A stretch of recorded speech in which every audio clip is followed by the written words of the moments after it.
And today we will have a talk by Roger Angel, who is going to give us a talk about a new kind of large telescope for Earth for spectroscopy of Earth-like planets. So take it away. This is something I got interested in a year or so ago.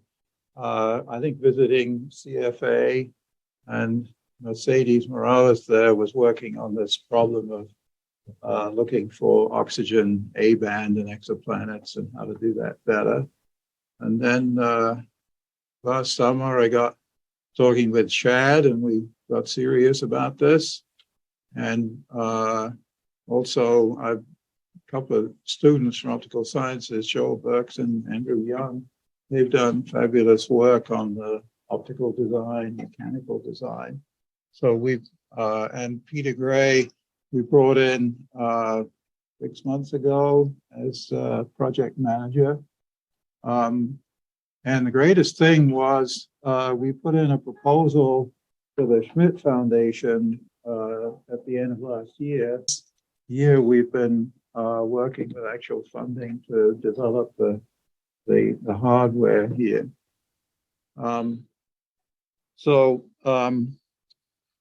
One thing that I started thinking just about the oxygen line, and in fact, if you want to make a telescope that just looks at a small piece of spectrum, it's pretty simple. But we got strong encouragement to make this universal so it would do all the things that an ELT would do in a broad range. Sorry, Roger, we got a comment online asking if you could talk a little bit louder. Oh, okay. Where's the actual microphone? I think it's somewhere here. Somewhere here. Is that better out there? Okay, sorry. So we got funding and a lot of encouragement to cover a full spectrum, not just oxygen. And that thought has actually extended. We were thinking of CCD spectrographs that would go 400 to 900 nanometers. But if you think about the molecules in exoplanets in general, not just oxygen, then you really want to go to longer wavelengths. So the fiber way of bringing the light together from telescopes allows you to, it collects light all the way through to about 1.7 microns. So now we've really been focusing on how to build this thing so that the light collected will be everything that's transmitted by the fiber over that range. Well, that's enough general talk here. Sorry, so now I move the slides on here. Let's see if I can find there we go. All right, so this was the motivation, and there's been a lot written about how you could look that oxygen is a very good biosignature, and the strongest feature in the oxygen spectrum is the A-band, or at least the one that'll give you the best signal to noise. And it's fortunately accessible from the ground. It's in a wide open part of the spectrum. And I'll talk in a minute about the paper by Snellen 10 years ago, setting a lot of what you need to do out here. In order to resolve these lines, you need at least 100,000 resolution. And as Mercedes has argued, maybe 300,000 gets you some more signal to noise. So let's. Okay, so just summarizing what Snellen set out in actually 2013. There weren't any candidates then, but he went through modeling the atmosphere in significant detail, and also not just an abstract model of the atmosphere, but actually taking models of spectra that have been obtained of these M stars and folding the whole thing together. So what his conclusion was, with an Earth twin at 15 parsecs, orbiting M5.5 with a 12-day period, and with resolution 100,000 and an ELT 39 meter with 20% throughput, then you could hope to do what's summarized in this bottom table from his paper here. So G stars, in order to get a 3 sigma detection, if there were an Earth-like planet, you'd need 80 to 400 years. M0 to M2, 20 to 90 years. Later M stars, M5, maybe 4 to 20 years. So some potential to do this. And this work has been followed with a number of papers re-looking at this. And these numbers seem to be pretty solid and realistic. In the other pictures here, the top right is sort of what a 3 sigma detection of oxygen would be with the ELT. In the spectrum on the left is the depth of the lines. So if you do have the resolution, the lines get to be 5 times 10 to the minus 5 deep, which is not much, but it's enough. And Snellen recognized the limitation of the ELT. And in this picture with the cross correlation with the Doppler line, the dark line there, was a simulation for a 100-meter telescope with 30 transits. So that would be about the same time that we see here. So that inspires you certainly to think about bigger telescopes. I just want to talk a little bit about, so we actually have there weren't any candidates in 2013. Now there are some candidates. And I think it's instructive why I drew this picture to show the size of the stars of the different candidates that are out there and the size of the planets that are out there. So the best candidate for transit spectroscopy, you can see why, is WASP 96b. So this is why JWST is looking at it, because it's so bloomin' big that you can get a signal from it. When you look at an Earth-sized planet, and the little circles there are the size of the Earth to scale, then TRAPPIST-1, M8, very small star, is quite doable in transits. So we'll look at the numbers in a minute. But if your taste is to look for a wider selection of Earth-like planets, for instance, TOI 700D, then you can see things get more difficult in a hurry than TRAPPIST. So the fraction of the light that's blocked, the eclipse is only 1/10 the feet. So the signal you're going to get is 1/10 in those lines. And if your photon noise limited, that means you need 100 times more time than for TOI 700, than for TRAPPIST. So it's, so I've put together, JWST has made a good, has looked at WASP 96b. Let's see if we can make this advance. There's that spectrum there. And you can see that it's not all that free of noise, even with the enormous signal that you get. And in fact, so let's look at, there's some very good modeling by Vicki Meadows' group in Washington. And here's her model for TRAPPIST-1, looking at it with JWST. So with 30 to 120 transits, which will take 2 to 10 years, you can see these features which have a depth of 20 to 50 parts per million. So watch out in 2 years' time for the JWST press release. We'll probably see that TRAPPIST-1 has CO2 in it. But we're going to have to wait a long time for anything more from JWST. So this is a model of actually TOI 700D. And I guess most of you know, right? This is the best candidate that's come from tests so far. It's at 30 parsecs, an M2 host. It's at the right temperature. And Gabrielle Suiza, who's a student of Vicki Meadows, did this model. And she modeled the planet for various atmospheres, which are given in these cases here.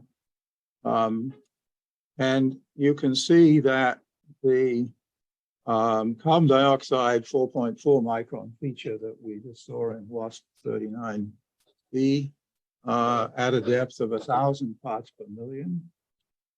Here it's about, in the modern Earth model, the green one, it's about 1 part.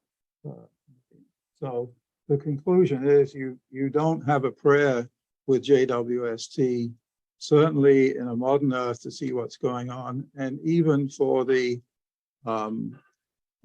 more favorable cases of archaic Earths, they're getting up to 5 parts per million. Is going to be very slow, and in fact, the paper written by Suiza, most recent one, the paper starts dim prospects for whatever. So we're not going to see this with JWST. One thing, what you can get 10 times the depth of signal if you have a high resolution spectrograph. So this is the same 4.4 micron feature. If you could look at it with high resolution, you get some better chance of looking at it. But you're limited both by resolution and simply by the number of photons that you count. So you really want a high resolution spectrograph on a much larger telescope. And I should, I don't want to deviate too much, but on top of my mind, I got a call from, or an email from Joe Silk, who organized a meeting on astronomy from the moon a couple of years ago, where we put in a couple of papers. And I've been looking at, if you did put a telescope on the moon, you could build something that would have the aperture and the resolution to do this. And I think, well, I shouldn't go on too much about it, but it's an interesting thing to do on the moon. There was a paper on building OWL as it was originally thought of, 100 meters aperture, and Silk and others wrote a paper on what OWL moon could we build the OWL on the moon. But you can imagine what the price might be. And it's very tempting when you have big aperture to make it into a diffraction limited thing. That'll resolve exoplanets and be a wonderful thing. But it costs a lot of money to put aperture into a single dish that gets a diffraction limit. So the direction that certainly is possible on the moon, and it's the direction we looked at on the ground. If you're doing transit spectroscopy, you don't need resolution.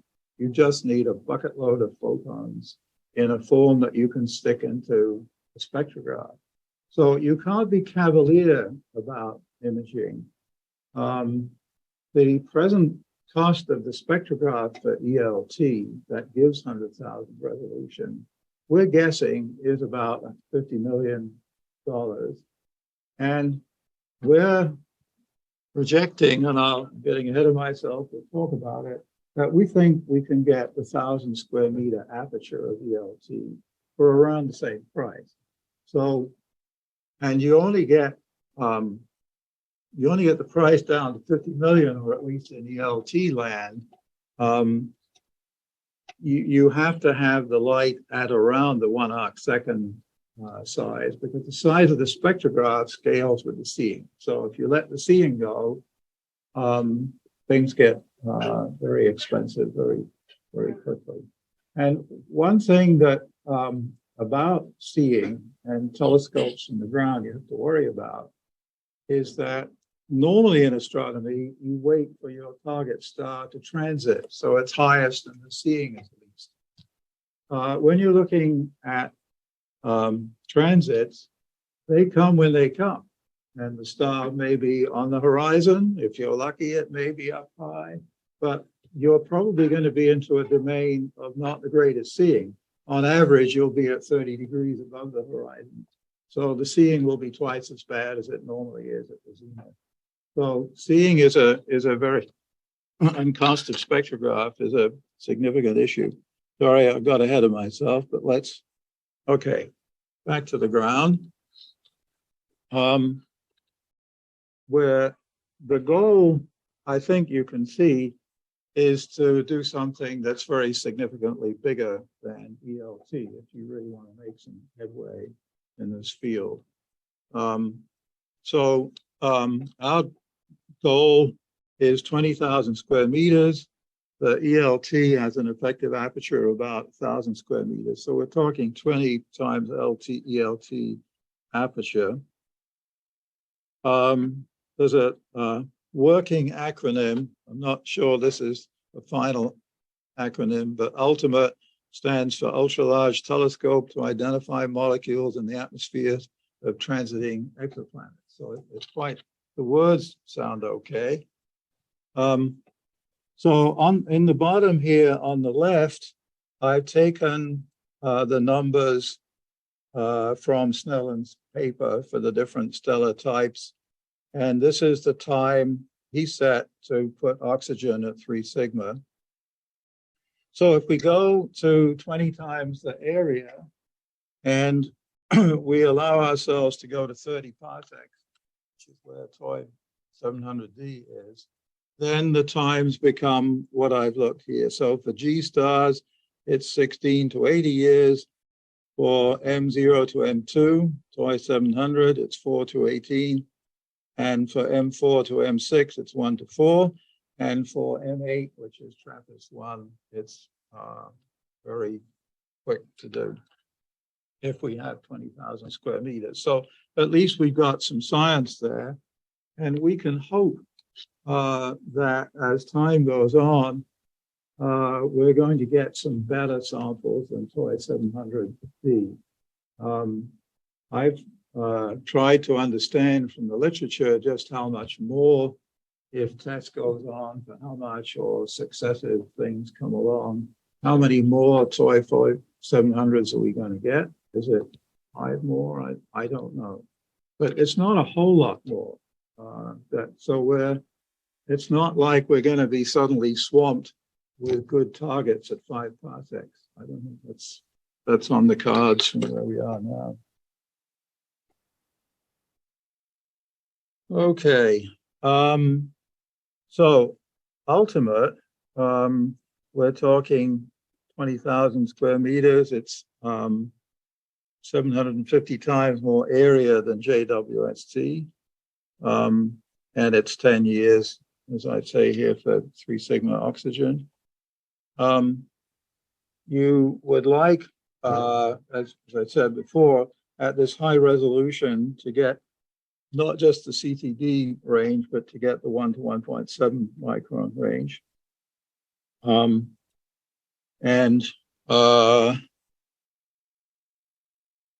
Our thinking is that if you could hold the cost at $1 billion for ultimate, NASA and probably other people, if they really thought you could do it, there wouldn't be any difficulty in raising $1 billion. I mean, it's such a scientifically powerful thing.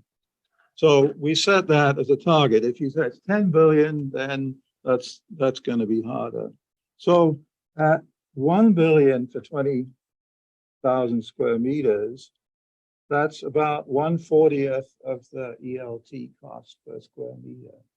So is it realistic to think that the trick is mass production and learn as you go along to make this aperture? When you build the ELT or the GMT or the TMT, you have one shot to make one huge thing, one huge engineering project. And it's a bit like JWST. You don't want it to fail, so you put huge amounts of energy into engineering this bloody great thing. And if we make the aperture as thousands of little telescopes, we can do exactly what we're doing now. We're building telescope number 1 now this year, and we're learning like crazy as we go along. And as we build, the project is over 3 years, we'll build 20 of these on a single mount and so on. So we can learn as we go. And the thing that we've, well, I'm going to jump ahead. Let's see what the next slide is. So LFAST, which is the thing that the Schmitz have started the funding.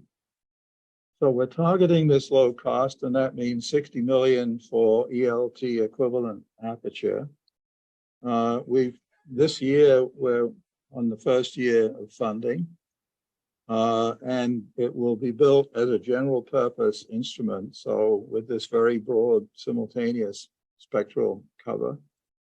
One thing I don't understand, ELT has an optical high resolution spectrograph and an infrared, and it looks like they're not going to be able to run them simultaneously. So it doubles the time if you want to get the full spectrum. So we've put a big premium on getting all of the available spectrum that you can get through a fiber, getting it in one go.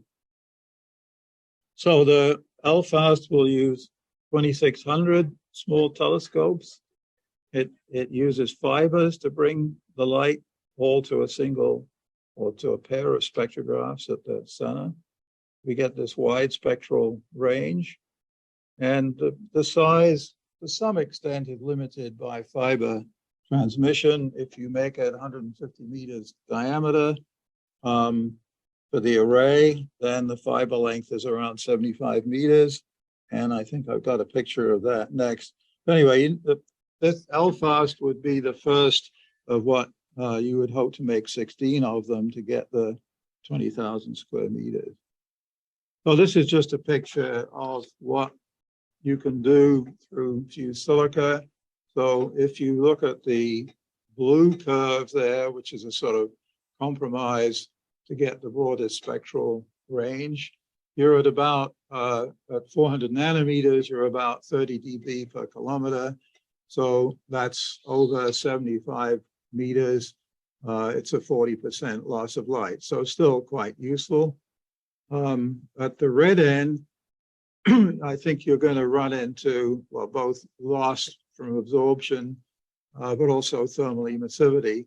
But at 1.8 microns, the emissivity of the fiber, the 75 meter fiber, is 3%. So that's probably a manageable amount. So that sets the range. And you want to do everything in the telescope array. So you're going to keep all that range.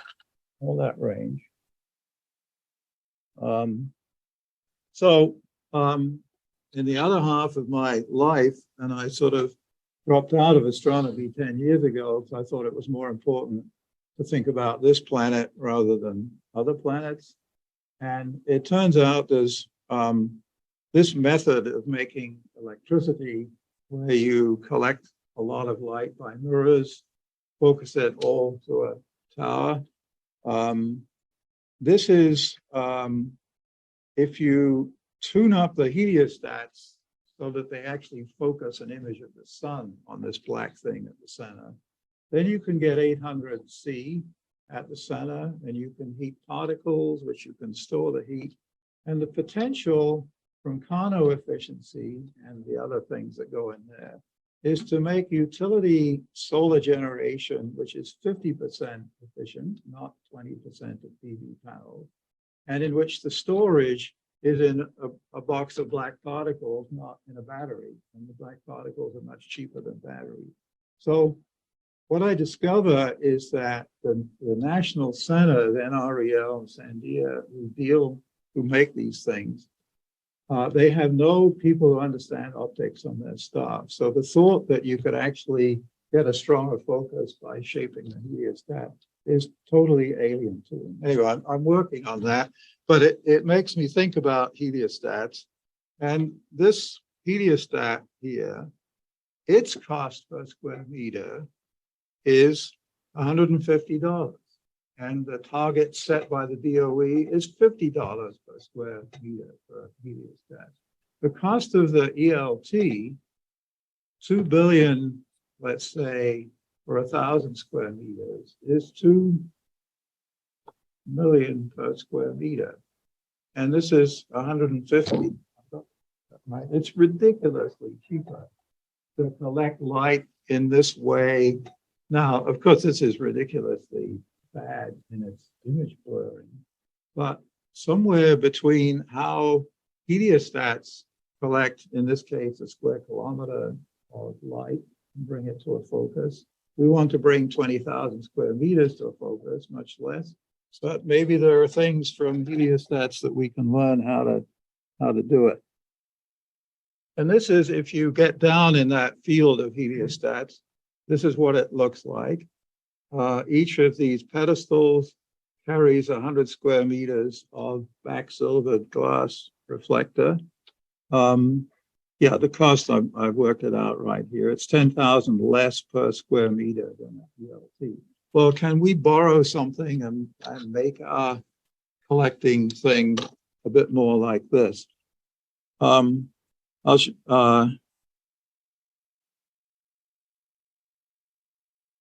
So this is the design for LFAST. So on our pedestal, instead of 100 square meters of glass mirror, we have, how much is it on each one? It's about 3.5 square meters, thank you. And we need 132 of these posts to get our 1,200 square meters of LFAST. So that's the plan, is to build the telescope in that way.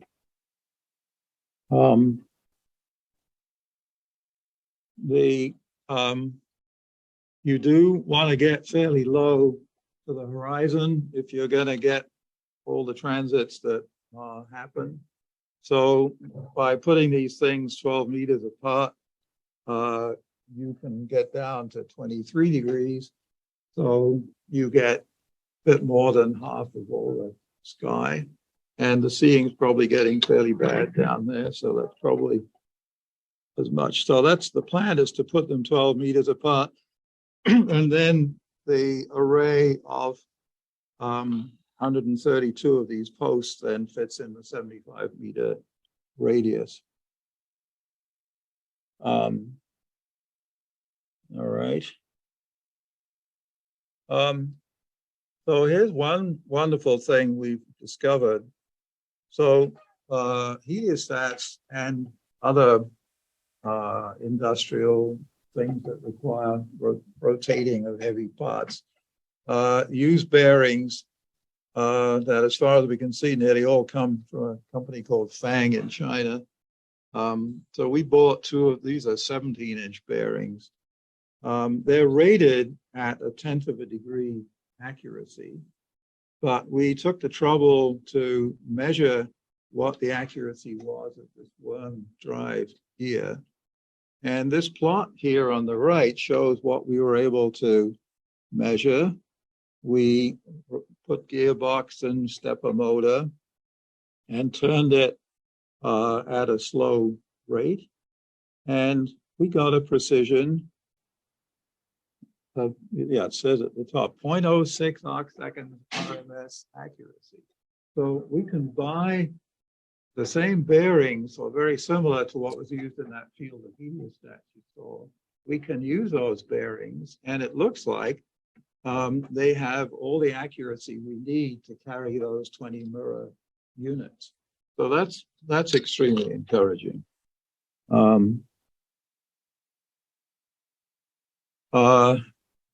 Joel,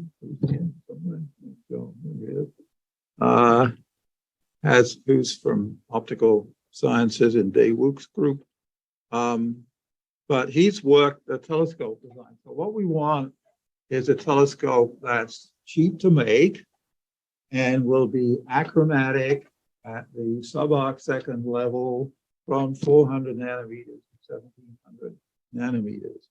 And the cheapest mirror that we can make is spherical. So that was the task given to Joe, and he's come up with this very nice design, which we are furiously building at the moment to verify that it actually works. So it's a 30-inch, 0.76 meter spherical primary.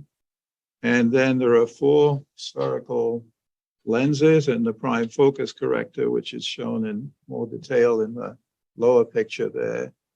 And this is at f3.5, which is the favored focal ratio to go into a fiber. So you can go down a long fiber and not lose focal ratio, not lose étendue. Chad is busily getting the right fiber here. And it turns out that all the fibers you need to bring together over the 75 meters cost a couple of million. Is that what it is, Chad? It's not a budget buster. So we have on order the minimum quantity of fibers, which is like a couple of kilometers, matched to, we've chosen 1.4 arcsec for the 4 fiber diameter. So that's the seeing that we will take in this. And then Joel's also designed this relay, which, so the fiber is centered in a reflector. And then the field around the fiber is sent to a CMOS imager for guiding. And we just received in the mail the L1, L2, L3, L4 lenses. So we'll be busy making that corrector. And I'll show you in a minute, we're busy making the reflector for this. One thing that's quite remarkable in this design is that all of these L1 to L4, they're spherical surface lenses, but L4 we can move, as you see there, and we can move it fast so as to take care of wind shake of this telescope because it's out in the open, no dome. So Andrew Young, who's here as well, has done a lot of the mechanical modeling of this and looking at what ALMA does with its telescopes in the wind. And we're pretty sure that the resonance will be 5 hertz, the motion will be of order an arcsecond in the kind of 10 meter a second winds that we're going to get. So with a 1.4 arcsecond fiber and 1 second of wobble, you'd better do something about it. And motion of L4 causes motion of the image. So in order to get an arcsecond of motion of the image formed by this corrector, we need about 40 or 50 microns of translation of L4. And we have a mechanism that will do that. So we will sense the image motion with the guider, and we will correct oscillation of the telescope. And while we're at it, seeing. So with the ELT is designed for its spectrograph to take the seeing because there's nothing to do by correcting image motion with a 39-meter telescope, but there's a lot to be done with a 30-inch telescope. So we expect to up the throughput and the light getting into the fiber by maybe 20% by correcting the image motion. So that also is done with L4. And another thing we do with moving L4 is that if you're down at 30-degree elevation and you want the spectrum from 400 to 1700 nanometers, you better do something about atmospheric dispersion, because it's going to be a couple of arc second. And it turns out that by moving L4 and tilting the primary simultaneously, you can correct for atmospheric dispersion. So we really expect then to stuff all of that spectrum for a whole range of elevations into this 1.4 arcsecond fiber. And we will, by the end of the year, we may be able to tell you a whole lot more about whether this works. So the mirror is a critical thing. The mirrors for the GMT that we make at the Mirror Lab, they are 55 square meters each. They cost about $20 million. So the cost per mirror is per square meter is about $300,000. And we need to get that down to a couple of $1,000. So how do you do that? What we at the Mirror Lab, when you spin cast a mirror, that takes about a year. And when it cools, the glass gets pulled down into the honeycomb thing. So it's got millimeter type bumps on it. So you have to take it to a giant lathe and machine it, and then go through all different grades of grit, and finally get the surface down to micron level smoothness, and then you can polish it. So how can we, and the whole process for the 8.4 meter mirrors is about 4 years from beginning to end. So from when you start with chunks of raw glass to when you're ready to ship the mirror to Chile, it's about 4 years. So we want to get that down to 4 days, and we think we're well on that way. The picture on the left, what we do instead of spin casting is we buy this float glass, which has a specular flat surface. And then we make this very precise stainless steel convex mandrel that you can heat the glass and have it slump down and take the shape of the mandrel. And each mandrel will replicate about 1,000 mirrors. And so it's worth putting a lot of effort into the mandrel to get it to be the right shape. So it makes not something which is a millimeter bumpy away, but a couple of microns bumpy away from what it is you want. And you can finish it very quickly. So we've done that. This mandrel on the left is accurate to a couple of microns RMS. And this piece of glass on the right that was slumped on it is also accurate to a couple of microns RMS. And the experimental data, which has just been going on in the last month, is that it took 8 hours to grind that glass on these pads here until it was ready for polishing. So instead of some fraction of a year, it's 8 hours to get ready to polish. And we polished out this mirror on pads there on pitch in another 8 hours to get it completely polished out. So we're actually really on track to go from 4 years to 4 days to finish a mirror. And that lets you start to get to the point where you can talk about the mirrors being 100 times cheaper per square meter than what's presently for ELTs. This is too technical here, but a lot of polishing goes on in this world, mostly of silicon chips. And the way silicon chips are polished is what I've described here. That big circle is a big pitch lap. And there's one big thing on it, which is thick and solid, which takes the shape. The silicon is a flat, but it can just as well be a sphere. And then the things that you want to polish are these smaller things. Anyway, it's a proven method to go very quickly to close to diffraction limit. And that's probably where we'll end up in mass producing these things. We've been nervous that, if you're an amateur telescope maker and you want to make a 30-inch telescope, you don't generally start with a 1-inch thick blank and hope to get good images. And we think we've got tricks that will fix that. But if not, we've invented another trick here, which is that the 8-meter mirrors that we make, their shape is not good to an arcsecond if you just stick them on the support. You measure that shape, and then you have active force control that react on a mirror cell, and you correct the shape to be close to diffraction limited.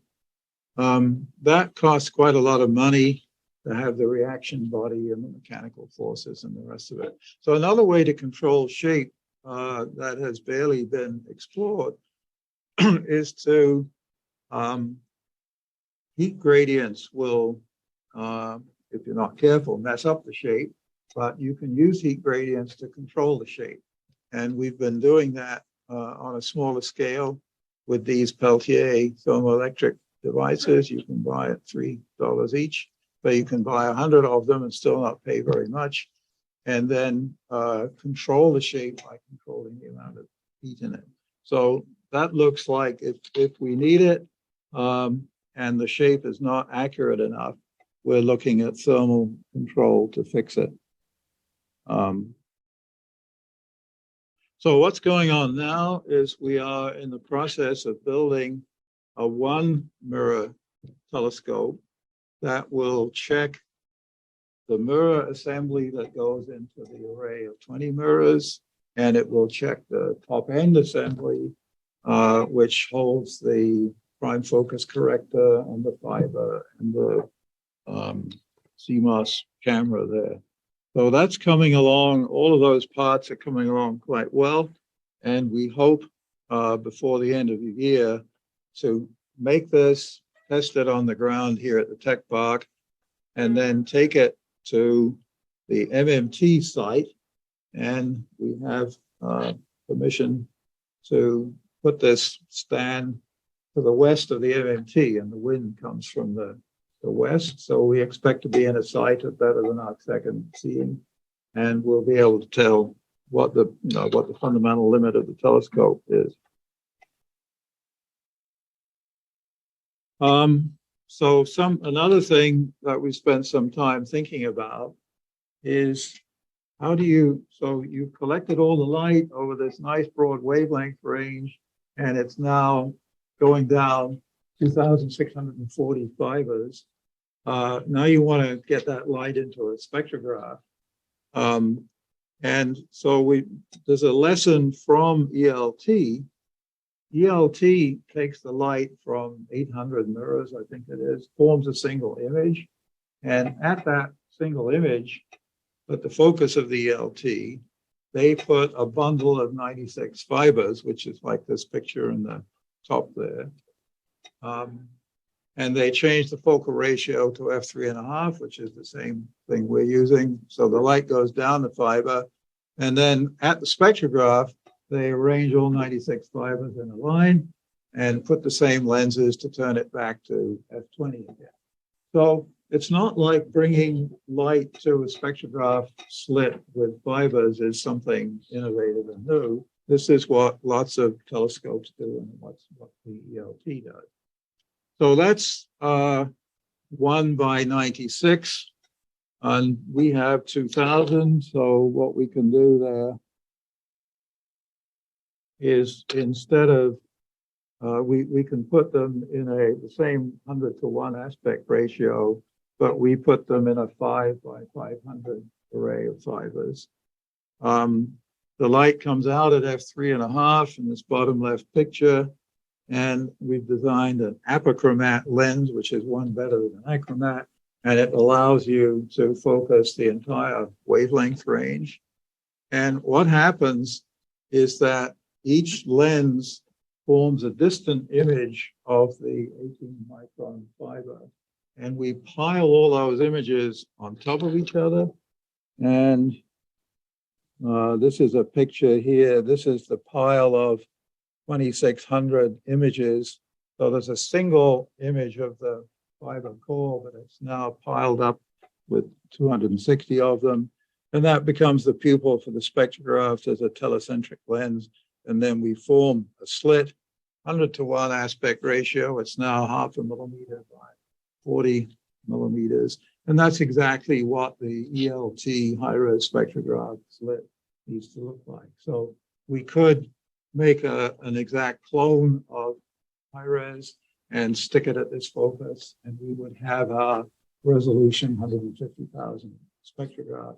And we're a little, I can't believe the ELT won't do this in the end, but we actually put a dichroic beam splitter here, so it splits the optical from the infrared. So we do this twice over and can run the two spectrographs simultaneously.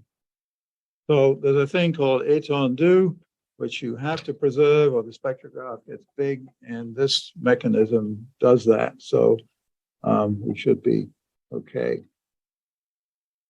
So that's the ELT, a computer model of what the spectrograph, one of the two spectrographs will look like when it's made. So that's, at the moment, we haven't thought of anything better. So at the center of LFAST will be a couple of spectrographs like those for the ELT. Finish up. So the big picture, the target is 20,000 square meters at 2.5% of ELT cost. And where we are, the key thing of can we make primary mirrors at $2,500 each, which is around 5,000 a square meter. That's 7% of GMT mirror cost. 0.7%. So that's, if we can make that, that's great, and it's looking hopeful to do that. LFAST will test the ultimate plan at the 1,200 square meter scale, and so far we haven't seen any showstoppers in getting LFAST at the target cost, but people who know me know that I don't really know anything about costing things, so we'll see what that turns out to be. But there are these reassuring things like heliostats really are incredibly cheap to bring a lot of light together. Maybe we can learn from that and do it. Thank you.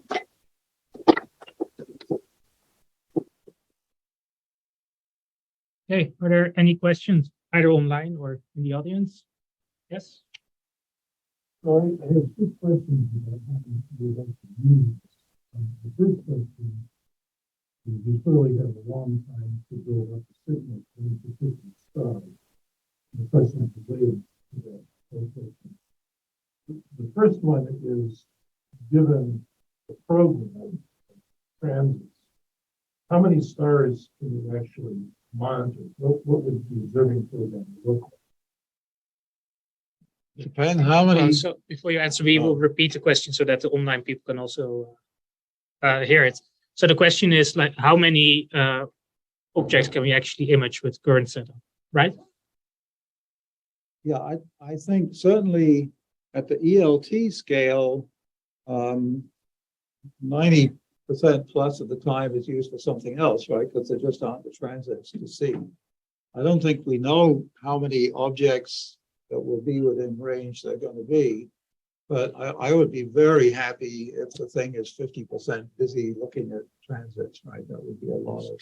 I guess let me ask you a different way. So if I have one star, you can look at that. It's not so much a moving cycle, but if I say here, I'm going to give you a sample of a bazillion objects that I think are transiting that I look at. If I develop a realistic program, given your duty cycle, how many stars can you observe, just with enough so that when you're done, you can say, we have looked at 10 stars. Well, take 2700D, right? It's a 3-hour eclipse every 30 days. So there's a 1 in 1,000 chance, right, at any random time that it'll be in transit.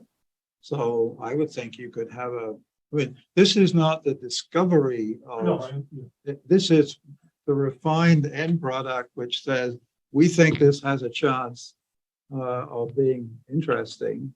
And right now, that's a terribly small sample. So if for any one star, it's a 1 in 1,000 probability of transiting, I would think you could have a program of 100 stars. And so you could. Right. The related question is, again, because you have to go for a long time, my concern always is with an instrument where you're really demanding extremely high signal length performance. You want to know exactly what your noise budget is. And you're going to have to wait a long time to get the result. How would you monitor during your observational program to be sure that you're hitting your noise targets before you actually get to your detection? So the question is whether how do we know that over a very long time, because these programs need a long time to observe the targets, how do you know that per sub integration you're getting the target SNR for the observations? However we do when we set it up at the beginning, right? We'll repeat that periodically as we go on. I think if you can do it once, you can repeat that and do it again. My question is having done some things myself where I get on the very, very low light levels, I often find things about the detector and the behavior of the camera that I didn't know until I really pushed down at that level. And that's my concern, that if I'm waiting a long time to hit a particular goal, before then I have to have some sort of fiduciary to show me that there's not a movement.